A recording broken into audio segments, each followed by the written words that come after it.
할렐루야! 평안한 한 주 보내셨나요? 오늘도 주일을 맞아 청년부 온라인 예배로 함께하는 여러분 모두를 예수님의 이름으로 환영하고 축복합니다. 지난 주일에 교회에서 대면 예배가 드려졌죠. 정확히 8개월 만에 함께 예배를 드린 것 같은데요. 청년부가 따로 모이지는 못했지만 또 많은 분들이 오셔서 예배를 드렸습니다. 그런데 여러분 예배를 드리시면서 어떤 마음이 드셨는지가 궁금해요.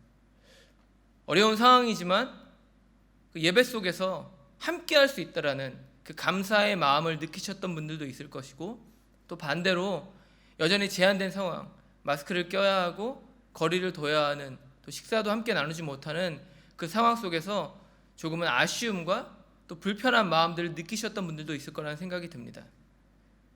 그러나 분명한 것은요, 모든 일들이 좋아질 것이고 또 하나님이 우리의 삶을 앞으로 회복시킬 것이라는 사실이에요. 그러므로 이 시간 우리 안에 그 회복에 대한 소망을 가지고 다시 한번 우리 안에 있는 믿음을 굳건하게 하는 그런 예배를 올려드리시기를 예수님의 이름으로 축복합니다. 오늘도 그 마음으로 함께 말씀을 나눕니다. 오늘 함께 보실 본문은 민수기 13장 25절에서 14장 10절까지인데요. 저는 오늘 이 본문을 가지고 믿음의 토대가 중요합니다 라는 제목으로 말씀을 나누려고 합니다. 먼저 표준세 번역으로 본문을 읽으신 후에 말씀을 천천히 이어나가도록 할게요. 그들은 그 땅을 탐지하러 갔다가 40일 만에 돌아왔다. 그들은 곧바로 바란 광야 가데스에 있는 모세와 아론과 이스라엘 자손의 온 회중에게로 갔다. 그들은 모세와 아론과 온 회중에게 보고하면서 그 땅에서 가져온 과일을 보여주었다. 그들은 모세에게 다음과 같이 설명하였다. 우리에게 가라고 하신 그 땅에 우리가 갔었습니다. 그곳은 정말 젖과 꿀이 흐르는 곳입니다. 이것이 바로 그 땅에서 난 과일입니다. 그렇지만 그 땅에 살고 있는 백성은 강하고 성읍들은 견고한 요새처럼 되어 있고 매우 큽니다. 또한 거기에서 우리는 아낙 자손도 보았습니다. 아말렉 사람은 네겝 지방에 살고 있고 헷 사람과 여부스 사람과 아모리 사람은 산악지대에 살고 있습니다. 가나안 사람은 바닷가와 요단 강가에 살고 있습니다. 갈렙이 모세 앞에서 백성을 진정시키면서 격려하였다. 올라갑시다. 올라가서 그 땅을 점령합시다. 우리는 반드시 그 땅을 점령할 수 있습니다. 그러나 그와 함께 올라갔다 온 사람들은 말하였다. 우리는 도저히 그 백성에게로 쳐 올라가지 못합니다. 그 백성은 우리보다 더 강합니다. 그러면서 그 탐지한 땅에 대하여 나쁜 소문을 퍼뜨렸다. 그들은 이스라엘 자손에게 그 땅에 대하여 이렇게 말하였다. 우리가 탐지하려고 두루 다녀본 그 땅은 그곳에 사는 사람들을 삼키는 땅이다. 또한 우리가 그 땅에서 본 백성은 키가 장대 같은 사람들이다. 거기에서 우리는 또 네피림 자손을 보았다. 아낙 자손은 네피림의 한 분파다. 우리는 스스로가 보기에도 메뚜기 같았지만 그들의 눈에도 그렇게 보였을 것이다. 온 회중이 소리 높여 아우성쳤다. 백성이 밤새도록 통곡하였다. 온 이스라엘 자손이 모세와 아론을 원망하였다. 온 회중이 그들에게 말하였다. 차라리 우리가 이집트 땅에서 죽었다라면 더 좋았을 것이다. 아니면 차라리 우리가 이 광야에서도 죽었다라면 더 좋았을 것이다. 그런데 주님은 왜 우리를 이 땅으로 끌고 와서 칼에 맞아 죽게 하는가? 왜 우리의 아내들과 자식들을 사로잡히게 하는가? 차라리 이집트로 돌아가는 것이 좋겠다. 그들은 또 서로 말하였다. 우두머리를 세우자. 그리고 이집트로 돌아가자. 모세와 아론은 이스라엘 자손의 온 회중 앞에서 얼굴을 땅에 대고 엎드렸다. 그러자 그 땅을 탐지하고 돌아온 이들 가운데서 눈의 아들 여호수아와 여분네의 아들 갈렙이 슬픔에 겨워 자신들의 옷을 찢으며 이스라엘 자손 온 회중에게 말하였다. 우리가 탐지하려고 두루 다녀본 그 땅은 매우 좋은 땅입니다. 주님께서 우리를 사랑하신다면 그 땅으로 우리를 인도하실 것입니다. 젖과 꿀이 흐르는 그 땅을 우리에게 주실 것입니다. 다만 여러분은 주님을 거역하지 마십시오. 여러분은 그 땅 백성을 두려워하지 마십시오. 그들은 우리의 밥입니다. 그들의 방어력은 사라졌습니다. 주님께서 우리와 함께 계시니 그들을 두려워하지 마십시오. 그러나 온 회중은 그들을 돌로 쳐 죽이려고 하였다. 그때 주님의 영광이 회막에서 온 이스라엘 자손에게 나타났다. 아멘. 몇 년 전부터 유행처럼 번지고 있는 말이 하나 있는데요. 그게 바로 팩트 체크라는 말입니다. 이것은 오늘날 미디어를 통해 전달되는 다양한 정보들, 그것들 중에 얼마나 많이 거짓된 정보들이 섞여 있는지를 반증하는 하나의 예라고 볼 수 있어요. 사람들은 상황에 따라서 진짜를 가짜로 바꾸기도 하고요, 또 가짜를 진짜로 바꾸기도 합니다. 그것을 통해 자신의 이익, 자신의 유익과 만족을 채우기도 하죠. 그런데 이러한 속임수에 빠질 경우 우리는 바른 판단을 할 수가 없게 돼요. 그래서 요즘 같은 경우에는요, 새로운 소식을 접할 때마다 팩트 체킹을 꼭 하게 되는 것 같습니다. 그것을 통해서 무엇이 사실인지 무엇이 거짓인지를 분별하여서 바르게 판단할 수 있는 능력을 키우려고 한다는 것이죠. 그런데 저는 신앙생활에 있어서도 이러한 팩트 체킹이 필요하다라는 생각이 들었어요. 내가 가진 믿음이 진짜인지 아니면 가짜인지를 점검해 봐야 합니다. 그것이 모래 위에 세워진 것인지 아니면 단단한 반석 위에 세워진 것인지를 우리가 잘 살펴봐야만 해요. 한번 생각해 볼까요? 여러분, 예배를 꾸준히 나온다고 해서 그 사람이 믿음이 좋은 사람일까요? 꼭 그렇지는 않을 수도 있어요. 예배와 연결된 거룩한 삶이 없다라면 그것은 단지 행위만 남은 종교 생활에 불과할 수밖에 없다라는 것입니다. 기도와 찬양에 열정적인 사람은 어떤가요? 그 사람 역시도 마찬가지입니다. 믿음으로 드리는 것이 아니라면 그건 역시도 단순히 감정적인 행위에만 머물 수밖에 없습니다. 기분에 따라 왔다 갔다 하는 그러한 불안정한 신앙생활을 할 수밖에 없다는 거예요. 이성적이고 또 과학적이고 합리적인 사람을 한번 생각해 볼까요? 그런 사람은 모든 것을 보이는 것으로만 판단합니다. 그러니까 보이지 않는 믿음의 영역을 간과하게 될 수 있다는 거예요. 보이는 대로 판단하기 때문에 성경을 하나의 도덕책이나 하나의 신화로 여길 수도 있다는 것입니다. 여러분, 이러한 믿음의 토대는 절대로 스스로를 구원할 수 없습니다. 그러므로 우리는 우리의 믿음이 무엇을 기반으로 두고 있는지를 잘 살펴봐야만 해요. 이성적인 판단이나 과학적인 사실, 그렇게 보이는 것들을 가지고 보이는 것들 위에 믿음을 세워서는 안 된다는 겁니다. 주관적인 느낌이나 감정은 더더욱 위험할 수밖에 없어요. 우리는 그러한 토대를 버려야 합니다. 그리고 새로운 믿음의 토대를 세워야 해요. 새로운 토대는 무엇입니까? 바로 약속의 말씀입니다. 그 말씀 위에 우리의 믿음을 세워야 된다는 거예요. 말씀이 육신이 되어 이 땅 가운데 오신 예수 그리스도, 오직 그분만을 우리의 삶의 믿음의 토대로 인정하며 우리가 순종의 삶을 살아내야 된다는 것입니다. 본문을 보세요. 우리가 오늘 함께 읽은 본문 속에도 다양한 믿음을 가진 사람들이 등장합니다. 서로 다른 믿음의 토대 위에 선 사람들을 우리가 볼 수가 있어요.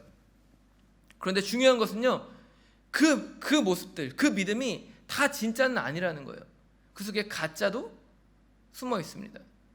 그런데 이보다 더 중요한 것은요, 이러한 가짜들의 우리 역시도 너무나 쉽게 속아 넘어갈 때가 있다라는 겁니다. 본문에 나온 사람들의 실패를 우리 역시도 자주 반복한다라는 것이죠. 그렇게 저는 오늘 함께 보실 이 본문을 통해서 그 속에 나와 있는 사람들의 모습들을 하나하나 살펴보려고 해요. 그것을 통해 우리 자신의 믿음은 어디까지 와 있는지, 우리의 믿음의 토대는 무엇인지를 생각해보는 시간을 가지려고 합니다. 또 앞으로 우리들의 삶이 어떠한 토대 위에 믿음을 세워야 되는지를 함께 고민해보는 시간을 가지려고 해요. 그것을 위해 먼저 오늘 본문의 배경을 천천히 살펴보려고 합니다.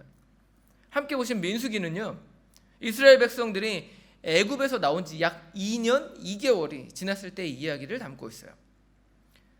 하나님은 이제 곧 시작될 가나안 정복 전쟁을 준비하기 위해 모세에게 이스라엘 백성들 남성들 중에 20세 이상의 전쟁에 나갈 수 있는 남성들을 조사하라는 명령을 내리십니다.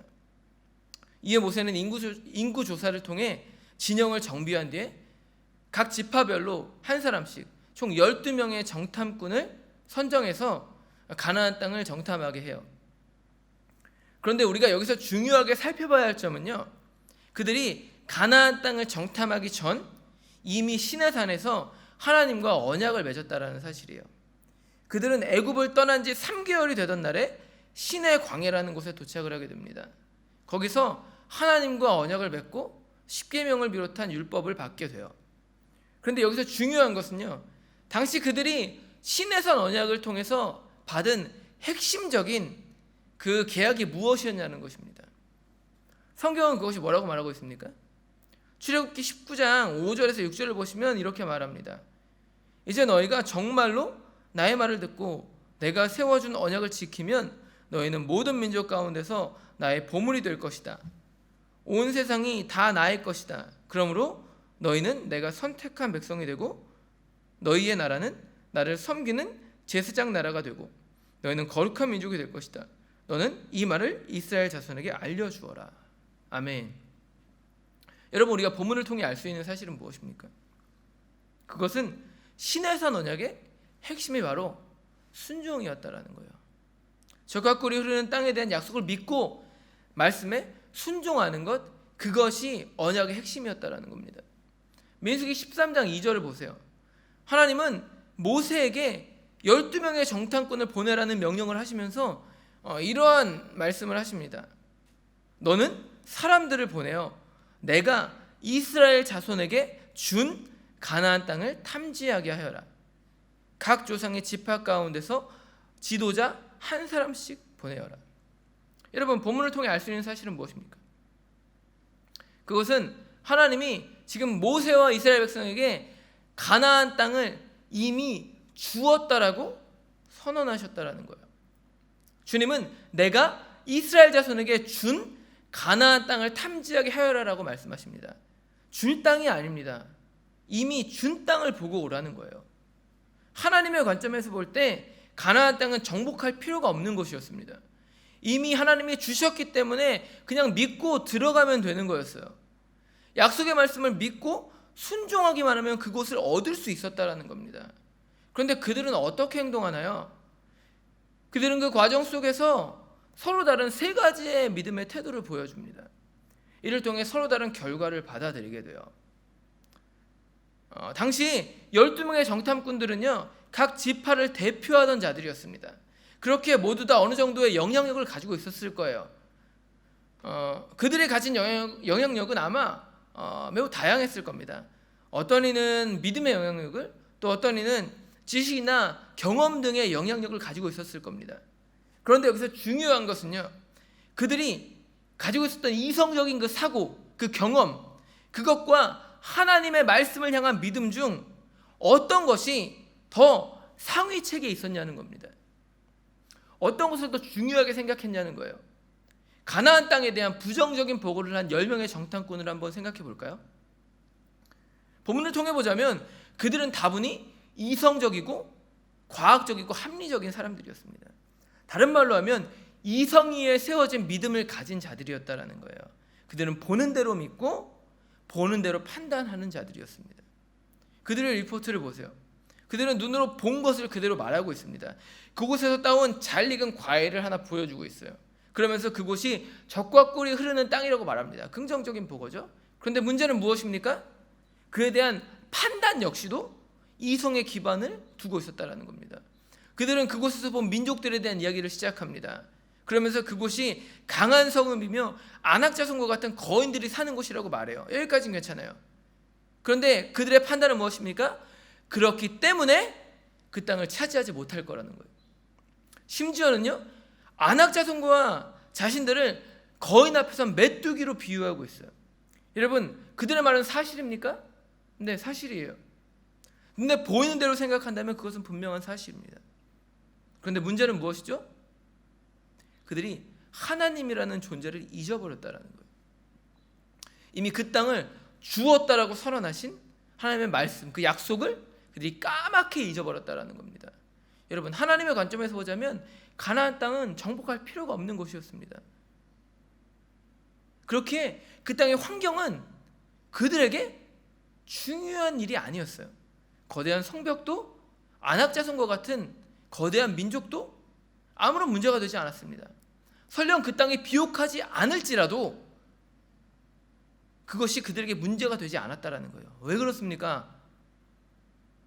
바로 그러한 것들이 젖과 꿀이 흐르는 땅의 기준이 아니기 때문입니다. 성경이 말하는 젖과 꿀이 흐르는 땅은 어떤 곳이죠? 그곳은 하나님의 시선이 머무는 땅입니다.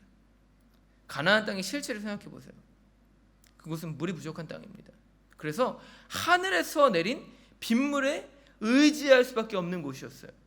그러나 반대로 그곳은 하나님이 몸소 돌보시는 땅이었습니다. 하나님의 눈길이 머무는 땅, 바로 그곳이 젖과 꿀이 흐르는 땅이었다라는 거예요. 그런데 안타깝게도 그들은 자신의 이성적인 사고와 과학적인 논증 때문에 그 모든 것을 잃어버립니다.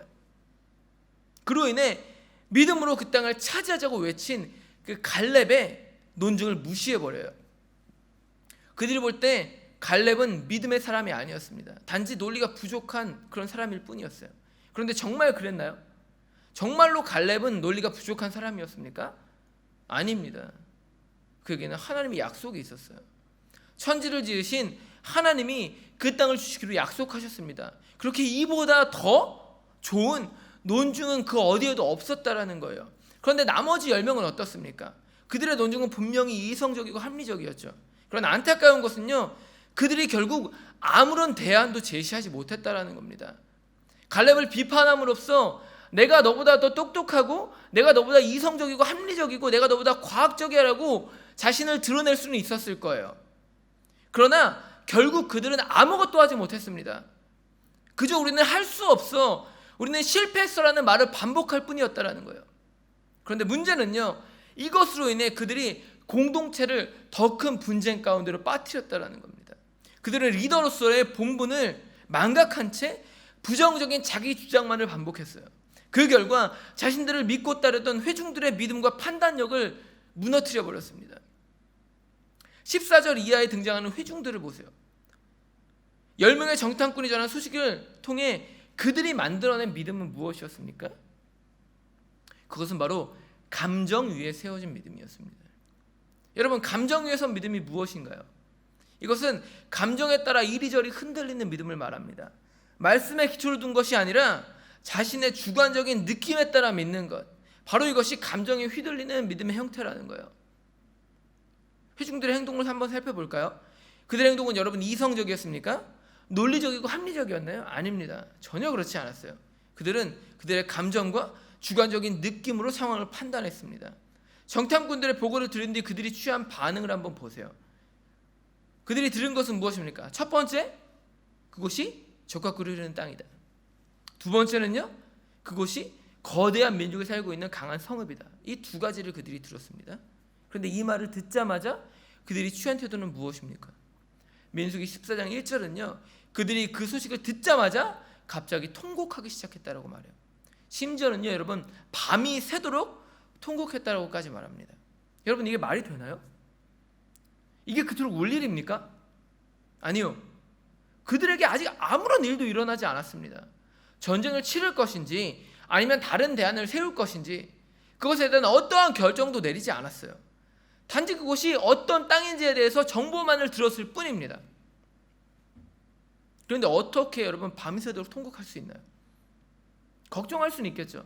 그런데 어떻게 일체 모든 사람들이 다 그렇게 통곡하며 원망할 수 있냐는 거예요. 여러분, 이게 애굽에 있을 때보다 최악입니까? 여러분, 애굽에 있을 때 그들은 노예였습니다. 그런데 지금 그들은 하나님의 은혜로 자유인이 되었어요. 여러분, 종과 자유인은 결코 비교의 대상이 될 수가 없습니다. 그런데 그들은 도대체 왜 그토록 통곡하고 있냐는 거예요. 그것은 그들의 믿음이 감정의 지배를 받기 시작했기 때문입니다. 불확실한 느낌에 기댄 채 상황을 판단했기 때문에 그들이 통곡할 수밖에 없었다는 거예요. 여러분, 그런데 문제는요, 그런 통곡이 그들로 하여금 결국 잘못된 선택을 하게 만들었다는 겁니다. 14장 2절을 보세요. 그들은 출애굽의 주역이었던 모세와 아론을 원망하기 시작합니다. 너희 때문에 죽게 되었다, 너희 때문에 망하게 되었다라고 말해요. 그러면서 그냥 애굽에서 죽거나 혹은 광야에서 죽는 게 더 낫을 것이다라고 막 탄식을 합니다. 사는 것이 죽는 것보다 낫다고 말하고 있어요. 말이 되지 않는 이야기죠. 그런데 이거보다 더 큰 문제는요, 이를 통해 그들이 실제로 죽는 길을 선택했다라는 거예요. 그리고 죽이는 길을 선택합니다. 그들 중 몇몇 사람들은 다시 애굽으로 돌아가는 것이 좋을 것 같다라는 말을 하기 시작합니다. 그러자 사람들은 모세를 대신해 한 지휘관을 세워 애굽으로 돌아가자라는 그러한 제안을 막 하기 시작해요. 여러분, 그런데 이것은 사실상 자살 행위와도 같은 일이었습니다. 한번 생각해 보세요. 만약 애굽으로 돌아간다면 바로가 그들을 환영해 줄까요? 절대 그럴 수 없습니다. 조금만 이성적이었다라면 그것이 불가능하다라는 것을 그들은 충분히 알 수 있었어요. 출애굽으로 인해 바로가 잃은 것이 무엇입니까? 부와 명성을 잃고 그 수많은 군대를 잃고 심지어는 사랑하는 자식까지 잃었어요. 그런데 어떻게 자신의 그 모든 것을 빼앗아간 이스라엘을 다시 받아들일 수 있습니까? 죽이지만 않으면 다행이죠. 그런데 문제는 그들이 감정에 사로잡혀서 이러한 것들을 다 잊어버렸다라는 겁니다. 감정의 믿음을 세우자 이성적인 판단마저 완전히 상실해버려요. 더 끔찍한 건 뭔지 아세요? 그들의 그 잘못된 판단을 말리는 여호수아와 갈렙을 그들이 돌로 쳐 죽이려고 했다라는 겁니다. 자신도 죽고 남도 죽이는 그러한 자리로 그들이 자신의 인생을 끌고 갔다라는 거예요. 그런데 여러분, 이게 그들만의 이야기일까요?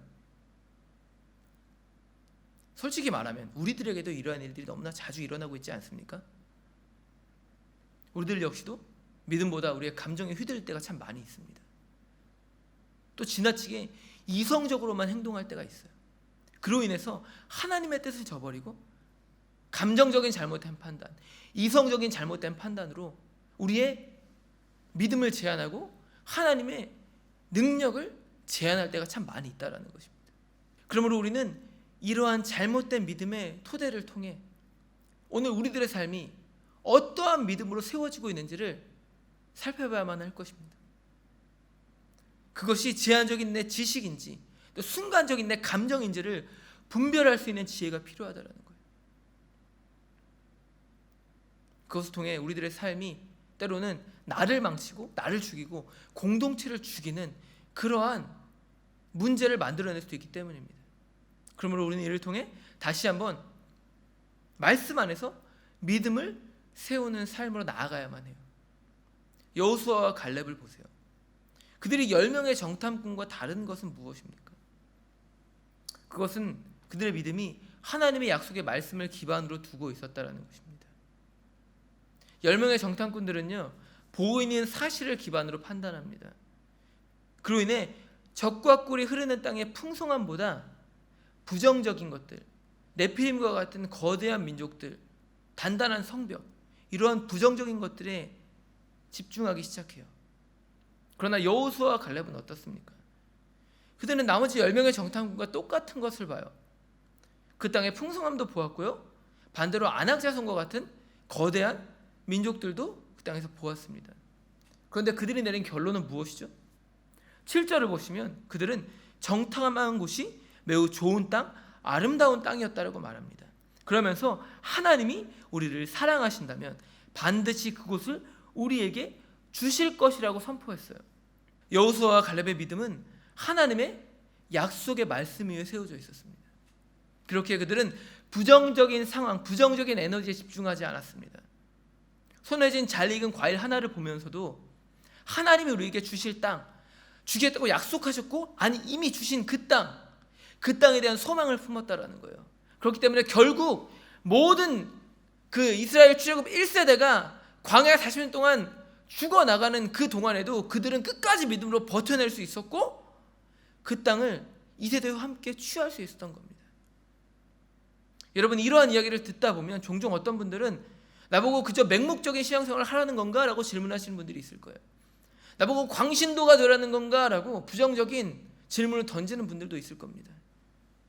그런데 여러분, 이것은 분명 하나님의 말씀을 오해한 결과입니다. 저는 지금 그러한 말을 하고 있는 게 아니에요. 우리는 충분히 이성적이어야만 합니다. 또 때로는 감정적일 필요도 있어요. 그러나 그것이 하나님의 말씀보다 더 위에 있어서는 안 된다는 겁니다. 여러분, 여호수아와 갈렙을 보세요. 그들은 광신도였습니까? 이성이나 감정 없이 무조건적으로 믿고 보는 자들이었나요? 그렇지 않습니다. 9절에 기록된 그들의 호소를 보세요. 흥분한 백성들을 향해 그들은 주님을 거역하지 말라라는 감정적인 호소를 합니다. 그러면서 그 땅에 백성을 두려워하지 말라라는 확신에 찬 이성적인 선포를 하고 있어요. 여러분, 이것이 뜻하는 말은 무엇입니까? 당시 그들이 가나안 땅에 대한 부정적인 보고를 다 알고 있었다는 겁니다. 그 땅에 거인들이 살고 있다는 걸 알고 있었어요. 이성적으로 볼 때 그 땅을 차지하는 것이 쉽지 않을 것이다라는 것을 그들이 충분히 이해하고 있었다는 겁니다. 감정적으로도 충분히 그것을 느끼고 있었어요. 그런데 중요한 것은 무엇이죠? 그러한 생각과 감정을 하나님의 말씀 위에 두지 않았다라는 겁니다. 9절 후반부를 보세요. 그들이 제시한 근거는 무엇입니까? 하나님이 우리와 함께 하신다라는 겁니다. 주님의 약속이 있기에 괜찮다라는 거예요. 이길 수 있다라는 겁니다. 그런데 이 자신의 생각과 감정을 잠시 내려놓고 그것에 휘둘리지 말고 하나님의 말씀을 붙잡으라는 겁니다. 여러분, 이것이 오늘 우리에게 요구되는 믿음의 태도라는 거예요. 한번 생각해 보세요. 이성적이고 과학적인 판단을 통해 지금 우리들이 얻을 수 있는 것은 무엇입니까? 오늘의 현실 가운데 할 수 없다라는 부정적인 생각만이 들어오고 있지는 않나요? 코로나 바이러스로 인해 우리에게 주어진 현실, 이것이 마치 가나안 거인들을 상대해야 했던 그들과 다를 게 뭐가 있냐는 거예요. 본질적인 걸 비교해 보자라면 그것은 큰 차이가 나지 않습니다.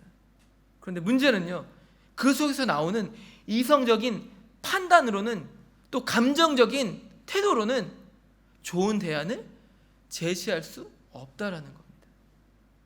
더 부정적인 상황들을 만들어낼 수 있어요. 10명의 정탐꾼들과 같이 누군가를 감정적으로 무너뜨리게 될 수도 있습니다. 아무것도 하지 않은 채 믿음의 판단을 내린 자들을, 올바른 믿음의 판단을 내린 자들을 비판하며 자신들의 우월함을 드러내는 그러한 겉모습만 보기에 좋은, 속에는 아무것도 없는, 어떠한 대안도 제시하지 못하는 그러한 실패한 자리로 자신들의 인생을 끌고 갈 수 있습니다. 또 감정적인 후속 가운데에 빠져서 그들이 누군가를 죽이고 자신들을 죽음의 자리로 인도할 수 있는 그러한 실패 가운데로 들어갈 수도 있어요. 그러므로 이제 우리는 우리 믿음의 토대를 바꿔야 합니다. 무엇으로 바꿔야 하나요? 하나님의 약속의 말씀, 그 말씀에 순종하는 삶으로 우리가 나아가야 됩니다. 여러분, 말씀이 저 여러분의 삶을 변화시키지 못하는 이유는 무엇일까요? 히브리서 4장 2절은요, 그것이 말씀과 믿음을 결합시키지 못했기 때문이라고 말합니다. 똑같은 복음을 들었으나 그것을 믿음의 토대로 삼지 않았기 때문에, 말씀보다 내 생각과 감정을 의지했기 때문에 그것이 가져다주는 유익을 우리가 누리지 못했다라는 거예요. 그럼 이제 어떻게 해야 합니까? 말씀이라는 토양 위에 믿음의 씨앗을 심어야 합니다. 하나님의 약속의 말씀을 붙잡는 자, 순종하는 자에게 승리의 회복이 주어진다는 사실을 우리가 믿고 다시 한번 주님 앞에 우리의 삶을 내어드려야만 한다는 거예요. 한낱 피조물에 불과한 우리들, 내 계획보다 만물의 창조자이신 하나님의 뜻이 더 크고 위대하다는 사실을 우리가 인정해야만 한다는 거예요. 그래야만 넘어지지 않을 수 있습니다. 그래야만 감정에 휘둘리지 않을 수 있어요. 여러분, 그러면 어려울 때일수록 하나님의 말씀을 의지하는 삶을 사시기 바라요. 여러분의 삶을 주님께 맡겨보십시오. 그러면 주님이 그것을 이루어 주실 것입니다. 잠언 16장 9절은 우리에게 이렇게 말합니다. 사람이 마음으로 자기의 앞길을 계획하지만 그 발걸음을 인도하시는 분은 주님이시다. 아멘. 여러분, 우리는 살아가는 동안 스스로 많은 계획들을 세웁니다. 그러나 하나님의 인도하심이 없다면 그것은 거품처럼 사라지게 될 수밖에 없어요. 그러므로 계획한 그 모든 것들을 주님 손에 맡겨드리시기 바랍니다. 그것을 통해 우리의 발걸음을 인도하시는 하나님의 섭리를 배워나가세요. 그러면 살 수 있습니다. 고난 속에서도 희망을 발견할 수 있어요. 그러면 한 주간의 삶 속에서 말씀을 통해 믿음을 세워나가시기 바라요. 약속의 말씀을 붙잡고 하루하루를 견뎌내시기 바랍니다. 그것을 통해 고난을 뚫고 승리를 향해 나아가는 여호수아와 갈렙 같은 담대한 믿음의 삶을 살아내는 저와 여러분들이 되시기를 예수님의 이름으로 축복합니다. 기도하겠습니다. 사랑의 하나님, 감사합니다. 오늘도 귀하고 복된 예배를 통하여서 우리들의 믿음의 토대를 점검해 볼 수 있도록 하나님, 우리의 마음과 생각을 지키심에 감사드립니다. 하나님, 오늘 우리들의 삶은 어느 곳에 우리의 믿음을 심고 있습니까? 우리의 이성적인 판단이나 과학적인 사실, 하나님, 그렇게 보이는 것에 우리의 믿음을 심고 있습니까? 혹시 우리의 불확실한 느낌이나 순간적인 감정에 우리의 믿음을 심고 있지는 않습니까? 하나님, 만약 그렇다면 오늘 우리들의 삶이 다시 한번 주님의 말씀 위에, 약속의 말씀 위에 우리의 믿음을 심기를 원합니다. 하나님, 우리 자신의 생각이나 감정을 의지하지 않게 해주시고 주님의 약속의 말씀을 붙잡고 그 말씀으로 순종하여 하나님의 뜻을 이룰 수 있도록 붙잡으시고 인도하여 주시옵소서. 우리들의 삶에도 주님이 약속하신 가나안 땅이 있습니다. 젖과 꿀이 흐르는 땅이 있습니다. 하나님, 그 땅에 들어가기 위해 우리가 해야 될 것은 주님이 우리 가운데 주시겠다 약속하시고 이미 주었다고 선포하신 그 말씀을 붙잡고 순종하는 길밖에 없음을 우리가 기억하게 해주시고, 하나님, 어려운 환경 속에서, 코로나 팬데믹이라는 고난의 환경 속에서 하나님, 환경과 상황에 짓눌리지 않고 감정에 휘둘리지 않고 하나님의 약속의 말씀을 붙잡고 그 말씀을 이루시게 하여 이 땅 가운데 오신 예수 그리스도를 붙잡고 다시 한번 승리를 취하는 삶을 살아내는 우리 모든 사랑하는 청년들 될 수 있도록 하나님 붙잡으시고 인도하여 주시옵소서. 한 주간의 삶을 그렇게 말씀에 순종하여 승리를 향해 나아가는 삶으로 인도하실 것을 믿고 의지하며 오늘도 살아 역사하시는 우리의 구원자 나사렛 예수 그리스도 이름으로 감사하며 간절히 기도드렸습니다. 아멘.